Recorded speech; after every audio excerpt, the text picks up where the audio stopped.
আসসালামু আলাইকুম। তো আজকে আমরা শিখব কিভাবে ক্যাপকাট কিউআর কোড স্ক্যান করে পিসিতে লগইন করতে হয়। তো ফার্স্ট অফ অল আমরা ইমেল পাসওয়ার্ডটি কপি করে নিব। দেন ইমেল পাসওয়ার্ডটা হচ্ছে ফোন অ্যাপ্লিকেশন অ্যাপসে লগইন দিব। সো আমরা সিম্পলি কপি করে নিচ্ছি।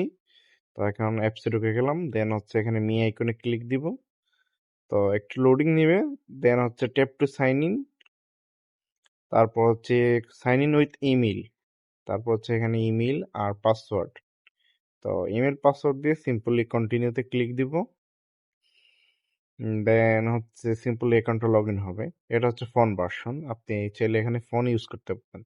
তো এখান থেকে এই যে স্ক্যান, তো এই স্ক্যানে অপশনে ক্লিক করে পিসিতে লগ ইন করতে হবে। তো এখানে একটা স্ক্রিনশট দেখেন। তো স্ক্রিনশটটা হচ্ছে ওই যে পিসিতে ইউজ এ কিউআর কোড, দেখেন এখানে স্পষ্ট করে বোঝা যাইতেছে যে ইউজ এ কিউআর কোড। তো আপনার পিসির এরকম ইউজ এ কিউআর কোড আসলে দেন এখান থেকে লগ ইন দিতে পারবেন ইজিলি।